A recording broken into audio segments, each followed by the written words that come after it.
Olá, seja bem-vindo. Esse vídeo foi produzido como apoio à disciplina Teoria dos Grafos. Eu sou o professor Ernesto Massa e o tema de hoje são os conceitos básicos e fundamentais da teoria dos grafos. Retomando a aula passada, nós podemos relembrar que o grafo G pode ser definido como uma tripla ordenada VAG', onde V é o conjunto de vértices do grafo G, A é o conjunto de arestas do grafo G e G' é uma função de incidência que, para cada aresta pertencente ao conjunto A, associa um par de vértices pertencentes ao conjunto V. Estando definido formalmente um grafo, surgem os dois primeiros conceitos fundamentais, que são a adjacência e a incidência.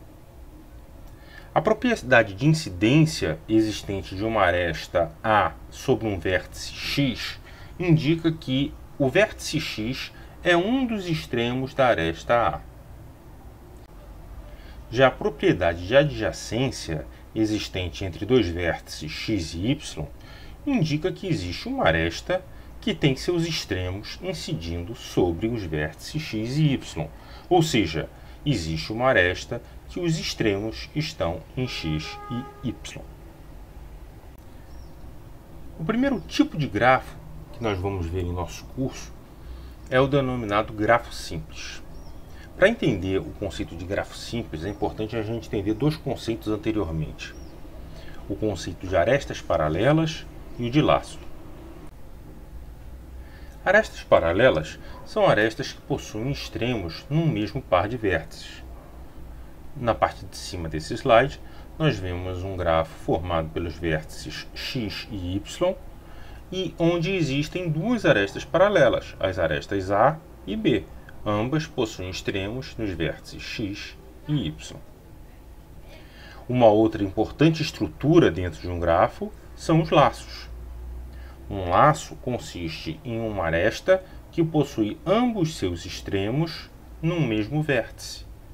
Nós temos também como exemplo aí que a aresta C possui ambos os seus extremos no vértice Z, ou seja, a aresta C constitui-se em um laço. Visto essas duas estruturas, as arestas paralelas e os laços, nós podemos definir o que seja um grafo simples. Um grafo simples é um grafo que não possui nem arestas paralelas nem laços em sua estrutura. Nós vemos na parte de baixo desse slide o grafo formado pelos vértices W, Q e K e as arestas E, F e D, onde esse grafo é um grafo simples. Nele não existem nem laços nem arestas paralelas.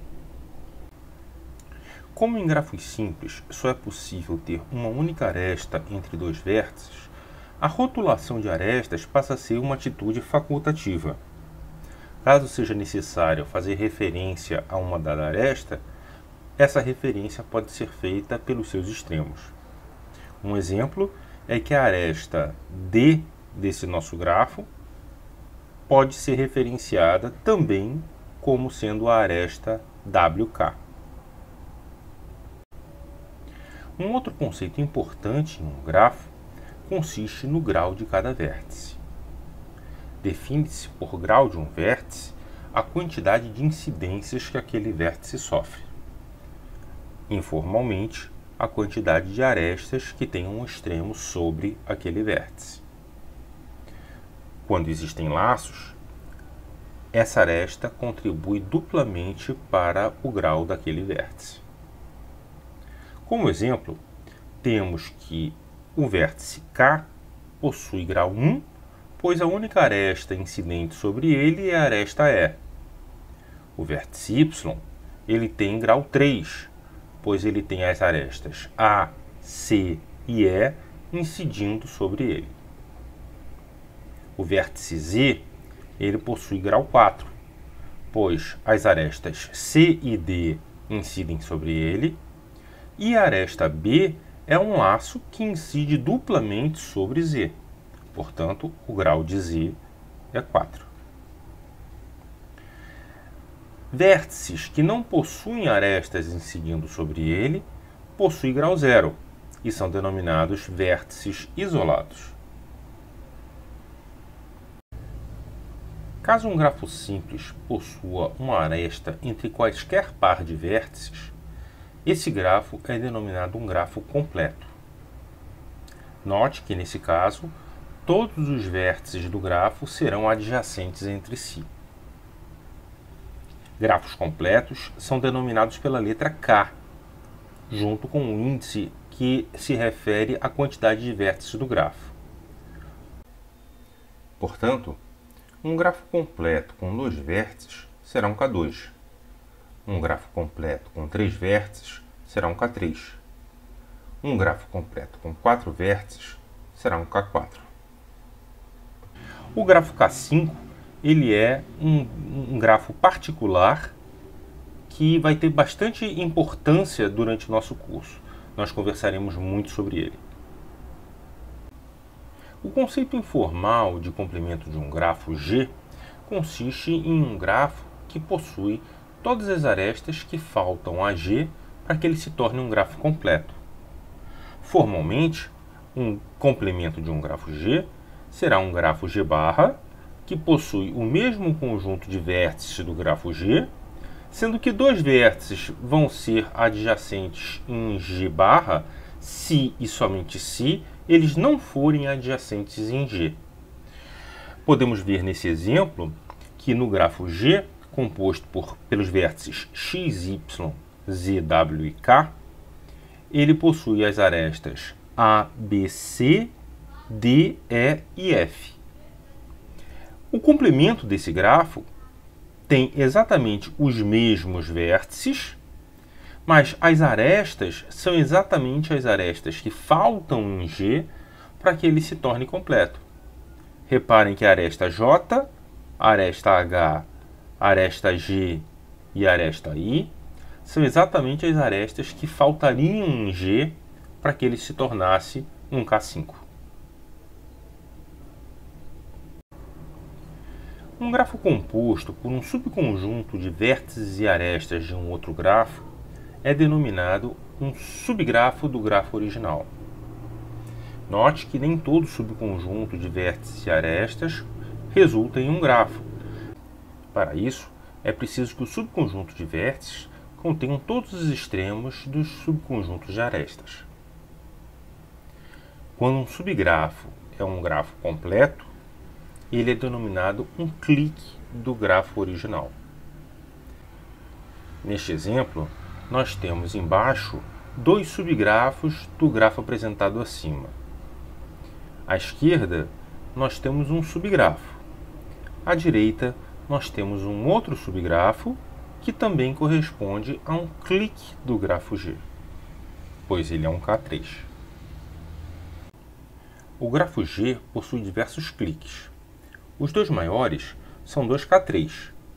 O primeiro formado pelos vértices x, y, z e as arestas A, C e F, e o outro pelos vértices x, z, w e as arestas B, D e F. Além desses 2 K3, o grafo possui vários K2, formado por todos os vértices, todos os pares de vértices adjacentes. Então, XY com a aresta A é um clique, XZ com a aresta F é um clique, YZ com a aresta C é um clique, e assim por diante. Todos esses cliques são K2. E por último, esse nosso grafo possui 5 cliques que são K1. Cada K1 é composto por cada um dos vértices de forma isolada. A partir de um dado grafo, é interessante percebermos como podemos percorrer seus vértices e arestas. Quando percorremos uma sucessão de vértices adjacentes, esse nosso percurso será denominado um passeio. Ao ter um percurso que inicie e termine em um mesmo vértice, esse passeio será denominado um passeio fechado. Um passeio que se inicie em um vértice X e termina em um vértice K, e tem por característica a não repetição de vértices, ele será denominado um caminho de X a K. Se um caminho se inicia em um vértice X e termina no próprio vértice X, ele será denominado um circuito. Se um passeio se inicia em um vértice Y e termina em um vértice W e tem por característica a não repetição de arestas, este passeio será denominado uma trilha. Se essa trilha se inicia e termina em um mesmo vértice, ela será uma trilha fechada e receberá a denominação de ciclo. Note que a diferença entre caminhos e trilhas é que, enquanto nos caminhos não é permitida a repetição de vértices, nas trilhas não é permitida a repetição de arestas. Observe que, para repetirmos arestas, obrigatoriamente estaremos repetindo os vértices que são seus extremos. Dessa forma, todo caminho será uma trilha e todo circuito será um ciclo. No entanto, o inverso não é verdadeiro. Nem toda trilha é um caminho e nem todo ciclo é um circuito. Uma vez estabelecido qualquer tipo de passeio, podemos definir o seu comprimento como sendo a quantidade de arestas que são atravessadas por esse passeio. Hoje nós ficamos por aqui. No nosso próximo vídeo, vamos conversar sobre alguns grafos que possuem características particulares. Não deixem de realizar as nossas atividades complementares para reforçar o conteúdo que a gente viu na aula de hoje. Um abraço e até lá!